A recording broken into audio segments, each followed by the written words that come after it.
शौर्य online classes में आप सभी का हार्दिक स्वागत है। पिछली क्लास में हम लोगों ने बात कर ली थी शीत युद्ध के बारे में और उसके साथ में दो ध्रुवीयता के बारे में बात कर ली थी। थोड़ा सा रिपीट कर देता हूँ कि पिछली क्लास में हमने ये पढ़ा था कि शीत युद्ध है वो 1945 से लेकर 1991 तक चला था।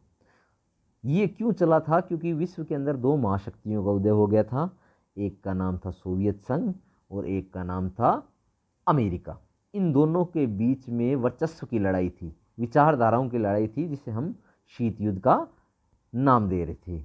आज हम उसमें से एक महाशक्ति की चर्चा करने जा रहे हैं जिसका नाम है सोवियत प्रणाली। क्या नाम है? सोवियत प्रणाली। अब ये सोवियत प्रणाली थी क्या? क्या हुआ 1917 के अंदर रूस के अंदर एक क्रांति होती है। क्या होती है? रूस के अंदर एक क्रांति होती है जिसे हम साम्यवादी क्रांति या समाजवादी क्रांति या रूस की क्रांति या बोल्शेविक क्रांति के नाम से जानते हैं। अब ये जब क्रांति हुई तो इस समय एक युद्ध चल रहा था, प्रथम विश्व युद्ध। प्रथम विश्व युद्ध जो चल रहा था उसी समय क्या हुआ? सोवियत संघ का उदय हुआ। सोवियत संघ का क्या हुआ है? उदय हुआ है। मेरी बात आप लोग थोड़ी गौर से सुनिएगा। सोवियत संघ का उदय कब हुआ है? 1917 में। तो इसकी स्थापना कब होती है? 1922 में। इस सोवियत संघ की स्थापना हुई है 1922 में। तो 1922 में इसकी स्थापना हुई है। स्थापना करने वाला व्यक्ति कौन है? Vladimir Lenin. क्या नाम है? व्लादिमीर लेनिन, जो रूस की क्रांति का नेता भी था। ये दोनों चीज़ आप लोगों को खासकर ध्यान रखनी है। आगे हम बात करें कि ये जो रूस की क्रांति हुई थी उसके परिणाम स्वरूप हुआ क्या? क्या हुआ उसका, यानी कि परिणाम क्या रहा? तो हमारे को अच्छे से पता है। एक नंबर, सोवियत संघ का उदय हुआ था।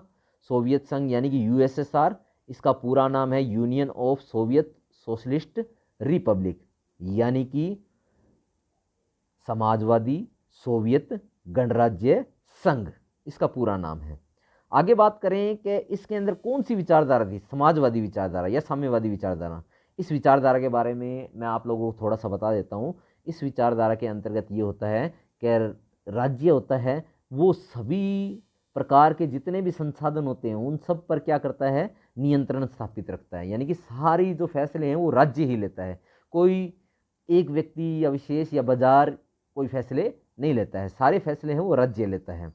अब इस जो ये सोवियत प्रणाली है इसके अंदर एक ही पार्टी थी, उस पार्टी का नाम था कम्युनिस्ट पार्टी।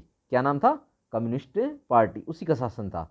और ये सोवियत संघ कितने गणराज्यों से मिलकर बना है? तो 15।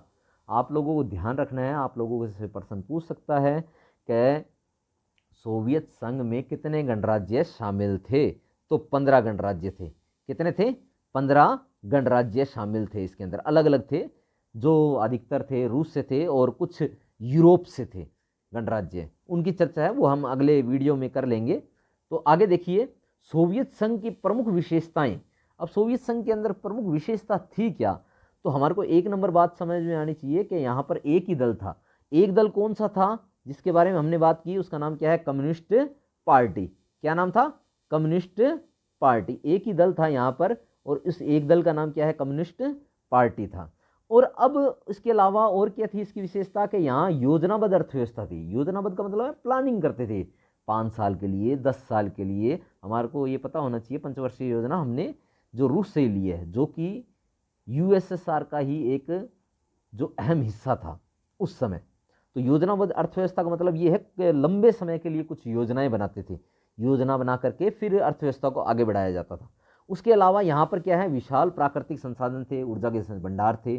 ठीक है, तेल था, कोयला थे और इस प्रकार के ये भंडार थे। उसके कारण क्या हुआ? सोवियत संघ ने जो विकास किया, ये इसकी प्रमुख विशेषता है। और उसके अलावा यहाँ जो है शिक्षा, स्वास्थ्य, रोजगार, इनके ऊपर विशेष ध्यान दिया जाता था। इसके कारण भी ये सोवियत संघ शक्तिशाली बना और ये सोवियत संघ की प्रमुख विशेषता भी है। अब इसके अलावा द्वितीय विश्व युद्ध के बाद क्या हुआ? ये एक महाशक्ति के रूप में उभरा। सोवियत संघ क्या उभरा? एक महाशक्ति के रूप में उभरा। क्यों उभरा? क्योंकि योजनाबद्ध अर्थव्यवस्था थी, सारे संसाधनों पर राज्य का अधिकार था, विशाल प्राकृतिक भंडार थे और ये यहाँ पर बेरोजगारी वगैरह नहीं थी, शिक्षा के अंदर जो सरकार है वो अच्छा कार्य कर रही थी, उस कारण क्या है ये महाशक्ति के रूप में उभरा था। अब आगे बात करते हैं कि भाई सोवियत प्रणाली की कमजोरियां क्या है, इसकी क्या कमजोरी रही कि इसका पतन हो गया।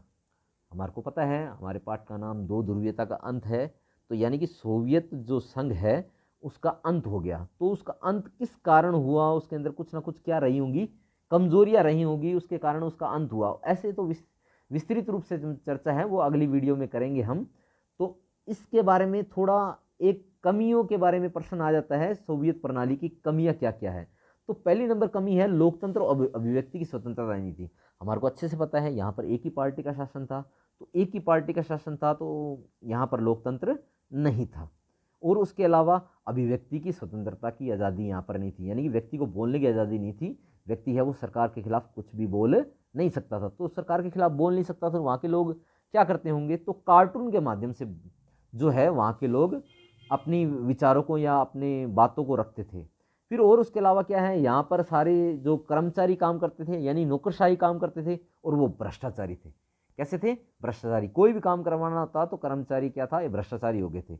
उसके कारण क्या है, सोवियत संघ जो है संघ कमजोर पड़ गया। और उसके अलावा क्या हुआ, धीरे धीरे सोवियत संघ ने क्या हुआ, हथियारों की होड़ करी अमेरिका के साथ। तो हथियारों की होड़ के कारण उसका आर्थिक विकास क्या हो गया, धीमा हो गया। आर्थिक विकास क्या हो गया, धीमा हो गया। अब और उसके अलावा बात करें कि जनता की आवश्यकता की पूर्ति नहीं कर पा रहा था। क्यों नहीं कर पा रहा था, क्योंकि अधिकतर जो खर्चे हैं वो सोवियत संघ है अमेरिका से बराबरी कराने में जो अपने संसाधनों को खर्च कर रहा था, आम लोगों पर ध्यान नहीं दे पा रहा था। उसके कारण भी क्या है, सोवियत संघ जो है कमज़ोर पड़ा। फिर और उसके अलावा आपको पता ही है, यहाँ पर एक ही पार्टी थी, कम्युनिस्ट पार्टी, वो जनता के प्रति जवाबदेह नहीं थी। इस कारण भी क्या है, ये सोवियत संघ क्या हुआ, कमज़ोर हुआ। तो मित्रों आज के लिए इतना ही। बाकी का जो पार्ट है वो हम अगली वीडियो में करेंगे। अगर आप लोगों को ये वीडियो पसंद आई तो आप चैनल को सब्सक्राइब करें, मेरी वीडियो को लाइक करें और ज़्यादा से ज़्यादा शेयर करें। बहुत बहुत धन्यवाद।